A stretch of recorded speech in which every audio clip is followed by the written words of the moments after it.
नमस्कार।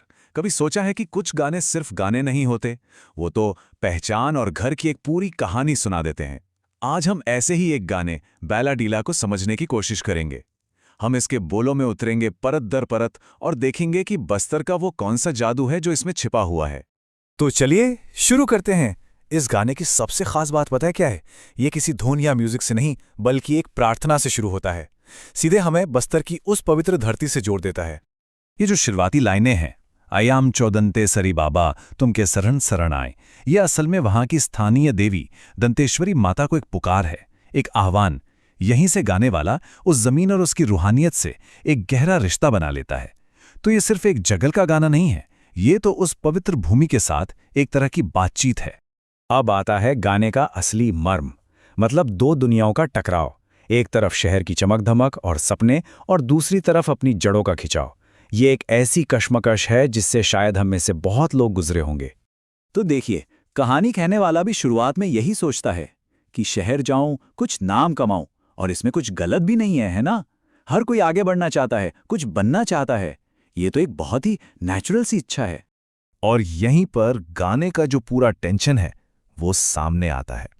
एक तरफ है शहर जाकर नाम कमाने का वादा, और दूसरी तरफ है घर की पुकार। ऐसा लगता है जैसे घर की हवाएं भी उसे रोक रही हैं, जैसे कोई सचमुच की ताकत उसे वापस खींच रही हो।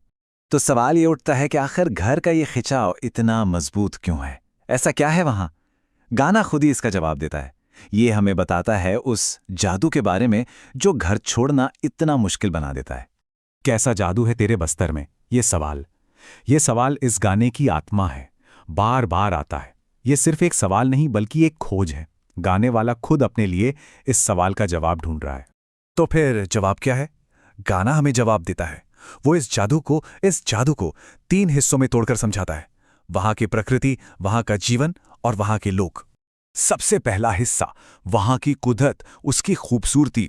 कहा गया है सखादेश से भारी उजर, मतलब इतनी रोशनी, इतनी चमक कि साल के ऊंचे ऊंचे पेड़ भी उसके सामने फीके पड़ जाएं। ये है जादू का पहला टुकड़ा। फिर आता है दूसरा हिस्सा, वहां का जीवन। मछली, चनी, बानी, इन शब्दों में ही पूरी तस्वीर है।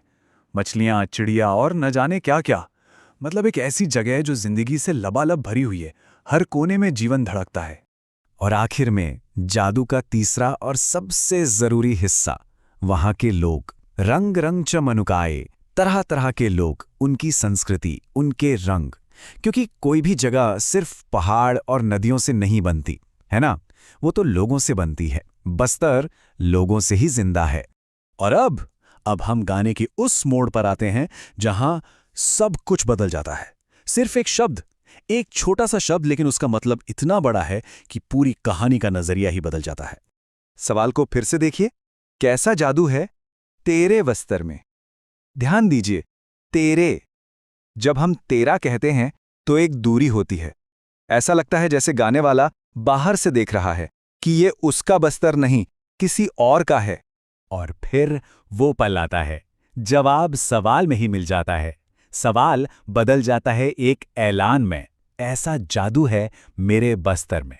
देखा आपने, तेरे से मेरे का ये जो सफर है, बस यही तो पूरी कहानी है। अब वो सवाल नहीं पूछ रहा, अब वो गर्व से बता रहा है। ये जो तेरे से मेरे तक का बदलाव है ना, ये सिर्फ एक शब्द का बदलना नहीं है, ये पूरी सोच का बदलना है। ये उस एहसास का नाम है जब कोई इंसान अपनी जड़ों को, अपनी पहचान को पूरी तरह अपना लेता है। ये घर वापसी है दिल से। तो अब जब पहचान मिल गई है तो बात है उसे गर्व से अपनाने की। ये आखिरी हिस्सा उसी अपनेपन और फक्र का एक जश्न है। तो अगर हम पूरी यात्रा को देखें तो कहानी शुरू होती है जमीन से, एक आध्यात्मिक जुड़ाव से। फिर मन में शहर जाने और अपनी जड़ों में बंधे रहने की कश्मकश होती है। फिर अपने ही घर का जादू दोबारा समझ आता है, और अंत में एक मजबूत ऐलान के साथ अपनेपन का एहसास होता है। एक पूरा सर्कल पूरा हो जाता है। ये कहानी हमें एक बहुत खूबसूरत बात सिखाती है कि कई बार खुद को ढूंढने के लिए हमें कहीं दूर जाने की जरूरत नहीं पड़ती। बस अपने ही घर को, अपनी ही दुनिया को एक नई नजर से देखने की जरूरत होती है। जवाब अक्सर हमारे आसपास ही होता है। तो जाते जाते बस एक सवाल छोड़ जाते हैं। इस गाने ने हमें बस्तर का जादू दिखाया, कभी सोचिएगा वो कौन सी चीज़ें हैं जो उस जगह का जादू बनाती हैं जिसे हम सब घर कहते हैं।